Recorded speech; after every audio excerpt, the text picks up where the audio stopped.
Welcome to day one of our 30-day deep dive into mindset, motivation, and money.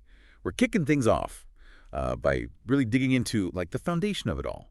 Mindset. We've got some pretty fascinating insights from experts in psychology, self-help, and even business. We're going to unpack it all today. Yeah, it's amazing how much power our mindset really has, right? It's kind of like the lens Yeah, that we use to see the world. totally. But I think before we get too far, I think we should define mindset really clearly. 'Cause I feel like it's one of those words that gets thrown around a lot. So what does it actually mean in a practical sense? Yeah, you're right. It is. It's used a lot. In simple terms, mindset is basically like the collection of beliefs and attitudes that we hold. Yeah. About, ourselves, the world around us. And, this view acts like a filter for our experiences. Okay. So is it just about being positive all the time then? It's definitely more nuanced than that. It's not just about slapping on a happy face. It's really about how we interpret events, particularly when things get tough. A mindset shapes our reactions and ultimately the actions we take. Okay. I think I'm starting to see the bigger picture here. But can you give me an example of how different mindsets might approach the same situation? Absolutely. Let's imagine two people facing a setback, right? One person has a fixed mindset, meaning they believe their abilities are basically set in stone. So they might think, I'm just not cut out for this, and give up easily. Exactly. They're really hyper-focused on proving their talent, rather than putting in the work to grow. Fear of failure becomes a huge obstacle for them. That makes a lot of sense.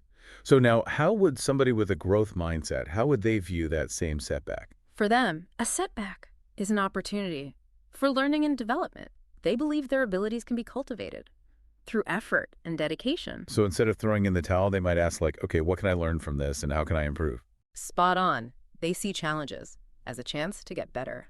So where do we see these mindsets playing out? Yeah. In the real world? Are there any examples that come to mind? Oh, there are tons. Take Jack Welch's leadership at GE, for example. He really fostered a culture of continuous learning and improvement. In fact, when problems would crop up, he often went straight to the factory workers, because he valued their insights and problem-solving skills. That's growth mindset in action. It's interesting because he could have easily just stayed in his executive office and barked orders. He absolutely could have, but he didn't. And look at the success that GE saw under his leadership. Now let's flip the script. Let's look at Lee Iacocca's later years at Chrysler.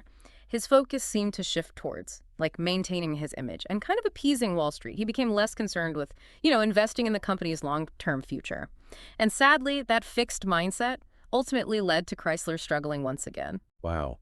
Those are some really powerful examples of how impactful mindset can be on a large scale. Right. I mean, are there any other examples that come to mind that really illustrate these mindsets in action? Oh, yeah, tons. Pixar, the animation studio, they have a really cool practice called Notes Day. It's this dedicated day where everyone, regardless of their role, can provide honest feedback on their films. They can even disagree with the director. This creates a culture of continuous improvement and learning, which, again, is a hallmark of the growth mindset. This whole fixed versus growth mindset thing is really fascinating. But how does it actually play out in our day-to-day lives? I mean, how does it impact our thoughts and actions? That's where it gets really interesting. One way our mindset influences us is through the interplay between our thinking brain and our feeling brain. Those terms sound familiar. Is that from the book that talks about how our brains are basically 3 pounds of tapioca pudding? Yes, exactly. It might not sound very impressive, but our brains are capable of incredible change and growth. Anyway, the book argues that our feeling brain often makes decisions impulsively, based on emotions. Yeah. And then our thinking brain scrambles to justify those decisions with logic. Oh, so it's like when I'm craving a donut, my feeling brain's screaming get it. And then my thinking brain tries to rationalize it by saying, well, you had a stressful day, you deserve it. That's a perfect illustration. The key here is to recognize when your feeling brain is in the driver's seat. Acknowledge those feelings instead of battling them with logic alone. That's a really interesting way to think about it, almost like treating our emotions with curiosity instead of the judgment. Exactly. And another crucial aspect where our mindset really shows up is in our self-talk. How we talk to ourselves literally shapes our reality if we're stuck in a fixed mindset. Our self-talk will be full of limitations and negativity, but a growth mindset fosters self-talk that seeks out opportunities and solutions. So if I'm constantly telling myself I can't do this, It becomes a self-fulfilling prophecy. Right. You're basically creating your own limitations. It's like planting seeds of doubt that will grow Yeah, and affect your actions. that's a bit unsettling, Yeah, but also empowering because it means we have the power to change those thoughts. absolutely. And it all starts with awareness. Notice those negative thoughts as they pop up and then challenge them. Ask yourself, is this thought helpful? Is it even true? Is there a more constructive way to look at this? So instead of just accepting those negative thoughts, we can choose to reframe them. Precisely. And remember, it's not just about changing your thoughts. It's about taking consistent action in line with your new way of thinking. This is making a lot of sense. So how do we actually make lasting change? How do we move beyond, like, just thinking differently? There are 5 key steps: awareness, desire, belief, action, and reconditioning. First, you become aware of the need for change. Then you cultivate a genuine desire to make that change happen. Next, you build the belief that you can actually change. Then you take consistent action, aligned with your desired outcome. And finally, you recondition your mind by reinforcing those new patterns over time. It sounds like we're basically rewiring our brains to operate in a new way. Do you have any tips on how to effectively put this 5-step process into practice? One powerful tool is to harness the power of questions. Instead of dwelling on your limitations, ask yourself empowering questions. Things like, why do I do what I do? Or what can I learn from this? Or how can I improve? Interesting. It's like shifting our focus from problems to possibilities. Instead of getting stuck in negativity, we're directing our energy towards growth and solutions. Exactly. It's about taking control of your thoughts and steering them in a direction that serves you. This has been so insightful.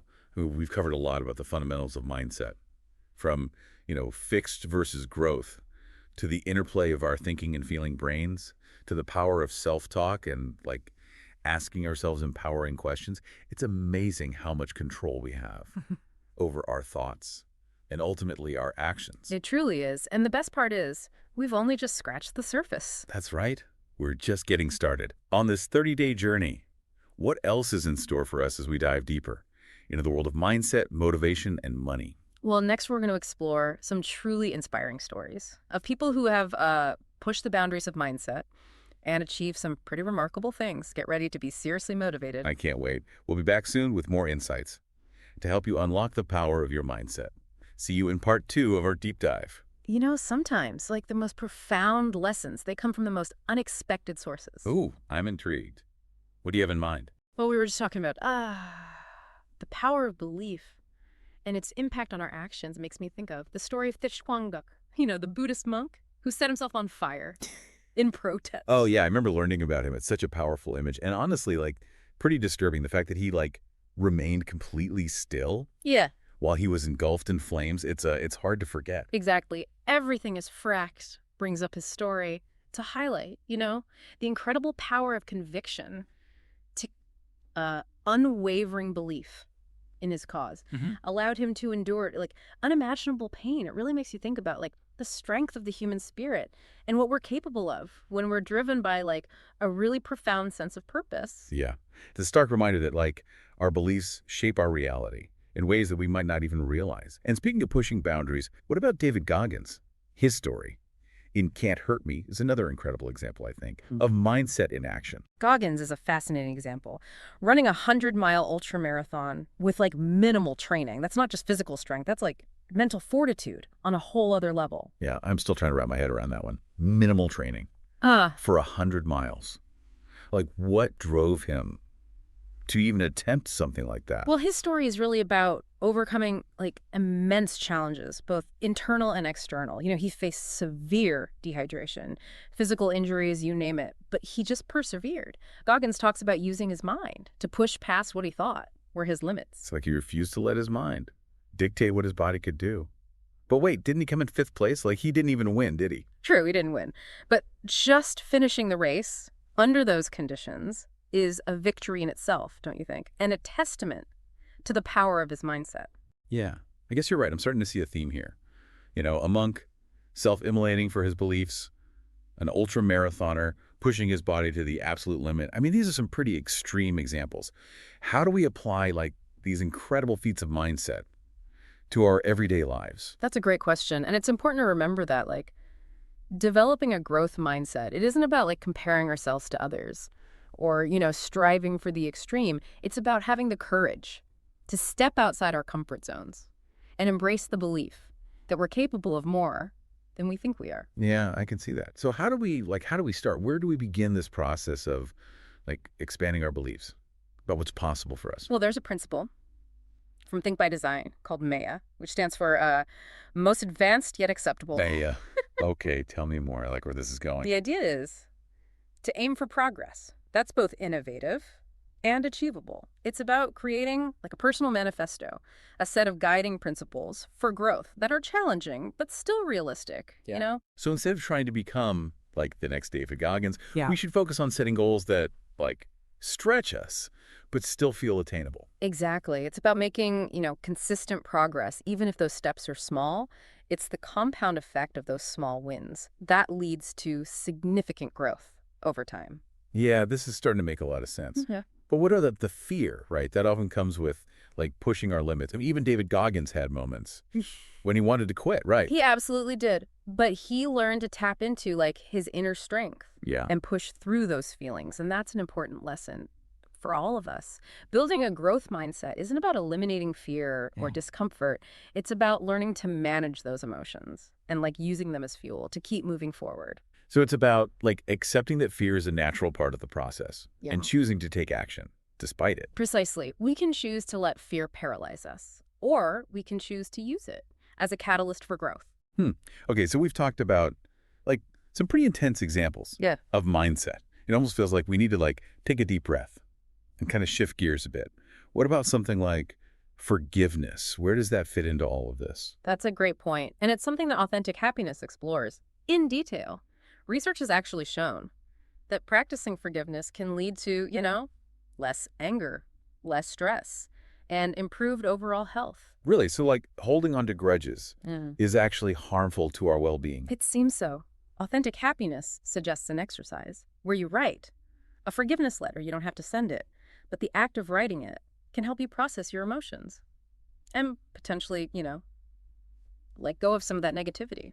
That's interesting. So forgiveness isn't about condoning someone's actions, but it's about releasing ourselves from the burden of resentment. That's a great way to put it. It's about choosing to free ourselves from the weight of the past, and the act of letting go can have a really powerful impact on our mental and emotional well-being. It reminds me of something from Solve for Happy. He talks about how clinging to the familiar can be a source of fear, particularly when, facing death. The author describes the peace he felt when his son passed away and how his wife, despite her grief, found solace in saying goodbye. Yeah, that's a profoundly moving experience, and it speaks to, the transformative power of letting go, whether it's a past hurt, a loss, or even limiting beliefs that Yeah. no longer serve us. So in a way, forgiveness is a form of letting go and finding peace within ourselves. I love that. It's about creating space for Yeah. healing and growth. Okay, I'm really starting to connect the dots here. But before we move on, I wanted to circle back to something we talked about earlier, fixed versus growth mindsets. Mindset by Carol Dweck. She delves deeper into this, and she emphasizes that developing a growth mindset isn't just about simply telling kids they can do anything. I'm glad you brought that up. It's like that old saying, right? You can be anything you want to be when you grow up. It's a nice sentiment, but not very helpful without, the tools and support needed to actually achieve those aspirations. It's about empowering them with the resources Yeah. and guidance. Yeah. Turn those dreams into reality. Exactly. And Dweck also cautions against falling into the trap of what she calls false growth mindsets. False growth mindsets. I haven't heard that before. What are those? It's when people talk about growth, but they don't walk the walk. Yeah. They might praise effort, but deep down, they still prioritize talent over hard work. So it's like putting a growth mindset label on a fixed mindset way of thinking. Precisely. And that's why it's so crucial to understand the true meaning of a growth mindset and commit to, embodying it in our actions and our beliefs. Okay, so we need to be mindful of the potential for self-deception when it comes to cultivating a growth mindset. But what about those times when our emotions kind of get the best of us? When we feel overwhelmed or anxious or just stuck. The happiness trap seems to offer some really useful strategies for managing those moments. It does. One technique they highlight is called diffusion, which basically involves recognizing that our thoughts are just thoughts, not facts. So instead of saying, like, I'm a failure, I might say, I'm having the thought that I'm a failure. Yes, exactly. By creating that separation, we can reduce the power that our thoughts have over us. That's a really helpful way to reframe things. So it's about, like, Yeah. observing our thoughts without judgment and choosing how we want to respond, rather than letting those thoughts control us. What other techniques does the happiness trap suggest? Another important one Mm. is acceptance. It's Mhm. about acknowledging our difficult emotions Hmm. without trying to fight them or push them away. Yeah, I can see how that could be helpful. But how do we accept something, right, that feels so unpleasant? Well, the book suggests a helpful metaphor. Imagine your emotions as waves.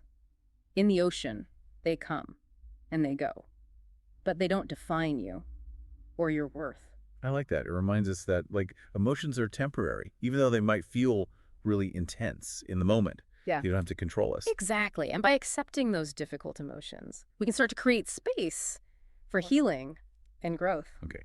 This is all starting to make a lot of sense. It's like we're building a toolkit for, like, navigating the ups and downs of life with more resilience and self-awareness. What about connecting with our bodies? How does that factor into, like, managing our emotions? That's another strategy the Happiness Trap recommends. It's about shifting our focus from our thoughts to our physical sensations. This could involve things like taking deep breaths, noticing the feeling of our feet on the ground, or simply paying attention to, like, the rise and fall of our chest as we breathe. So it's about grounding ourselves in the present moment through our physical senses. Precisely. Hmm. And by doing so, we can create a sense of calm and stability amidst the storm of our emotions. This is really valuable stuff. But what about the bigger picture, right? How does our mindset impact our overall happiness and well-being? Well, that's where the how of happiness comes in. It suggests that, like, happiness isn't just a result of our genes or our circumstances, but also of our intentional activities and strategies. So we have more control over our happiness than we might realize. Absolutely. The book presents a fascinating concept. It's called a happiness pie chart. Okay, I'm all ears. Tell me more about this happiness pie chart. It basically breaks down happiness Hmm. into 3 components. 50% is determined by our genes, 10% by our life circumstances, and the remaining 40% is within our control. So even if we're, like, not genetically predisposed Mm. to be happy, or if we're facing, challenging circumstances, we still have, like, a significant amount of influence Yeah. over our overall well-being. Exactly. And that's incredibly empowering, wouldn't you say? It is. It's like we're not just victims of our circumstances or our genes. We have the power to shape our own happiness. So what specific strategies from the how of happiness can help boost, like, that 40% that's within our control? Well, one that really stands out is practicing gratitude. Gratitude. I can see how that might, like, make us feel good Yeah. in the moment, but how does it contribute to, long-term happiness? Well, it's about actively focusing on and appreciating the good things in our lives, big or small. It could be keeping a gratitude journal, writing a gratitude letter, or even just, like, taking a few moments each day to reflect on what we're thankful for. It's about training our minds to notice and savor the positive rather than dwelling on, like, the negative. That makes sense. So instead of focusing on what we lack, we're, like, shifting our attention to what we already have. What other strategies does the How of Happiness recommend? Another powerful one is cultivating optimism. Optimism. But isn't that just wishful thinking? Not necessarily. Optimism is about having a positive outlook on the future and believing that, things will generally work out for the best. So it's about, like, expecting positive outcomes, Yes. even in the face of challenges. Exactly. And it's not about, ignoring problems or Right. pretending that everything is perfect. It's about approaching difficulties with a belief in our ability to overcome them. Yeah, that makes sense. So optimism isn't just about, like, feeling good. It's about empowering us to take action and create the lives we want. So how does optimism contribute to happiness? Well, optimistic people, they tend to be more resilient, more persistent, and more successful. They're less likely to give up, in the face of adversity, and more likely to achieve their goals. It's like optimism, like, fuels our motivation and gives us the energy to keep going, even when things get tough. That's a great way to put it. Wow.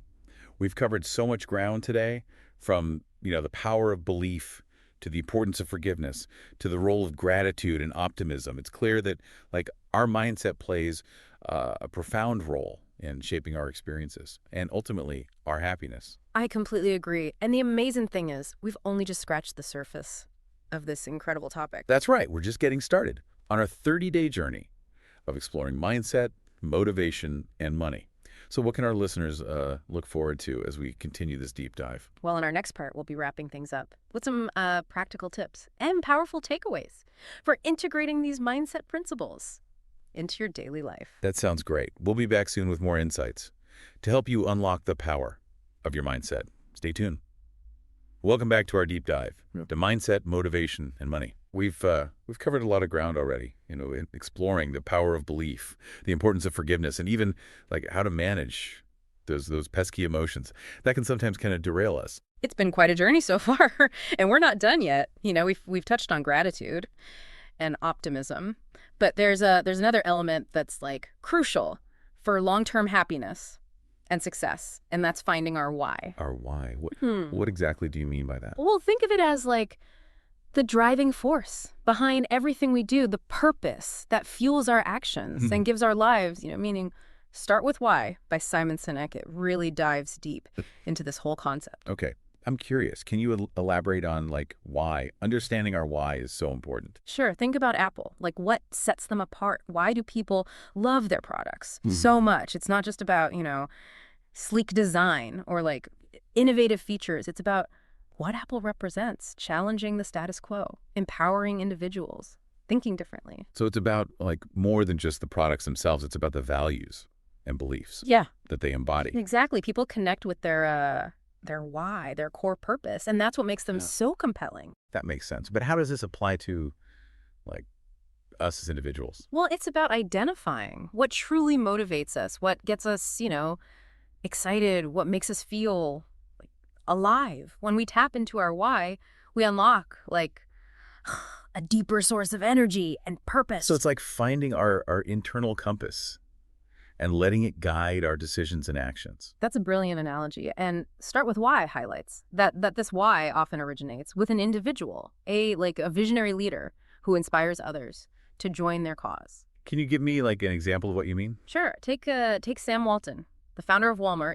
His vision was to create a company that served everyday people by offering, affordable prices and excellent customer service. So it was about like more than just making a profit. It was about making a difference in people's lives. Precisely. That why permeated Walmart's culture and their operations, and it's what attracted, loyal customers and dedicated employees. Okay, I see how understanding our why can be like incredibly motivating. Yeah. But how do we actually, figure out what our why is? It feels kind of like big and abstract. Well, it's a process of self-reflection and exploration. Ask yourself, what am I truly passionate about? What impact do I want to have on the world? What kind of legacy do I want to leave behind? It sounds like a journey of getting to know ourselves on a deeper level. And it's probably not like a quick or easy process, is it? You're right. It does. It takes time and effort. Yeah. But it's so worth it. Once you uncover your why, it becomes this like guiding force in your decisions, your actions, your relationships. This is really powerful stuff we've talked about, like so many different concepts and strategies today. But how do we like bring it all together? What are some practical tips for integrating these mindset principles into our everyday lives? That's a great question, and I'm glad you asked. Atomic Habits offers a fantastic framework for making lasting changes. Okay, tell me more. I'm always up for practical tips. The book really emphasizes the importance of small, consistent actions over time. Yeah. Instead of trying to like overhaul our entire lives overnight, we focus on making like tiny improvements each day. So it's about building momentum through like consistent effort rather than relying on bursts of motivation. Exactly. It's those small, consistent actions that compound over time and lead to significant results. One strategy they recommend is called habit stacking. Habit stacking. That sounds interesting. What is that? Well, it's about linking a new habit to an existing one. Yeah. So, for example, if you want to start like meditating every morning, you might stack it onto your existing habit of, making coffee. So like after I make my coffee, I sit down and meditate for a few minutes. Precisely. It creates like a trigger that reminds you to practice a new habit and makes it more likely to stick. That's brilliant. I can see how that would make it like easier to build new habits without having to rely solely on like willpower. Are there any other tips from Atomic Habits? Another important one is designing our environment to support our, our desired habits. It's about making the cues Yeah.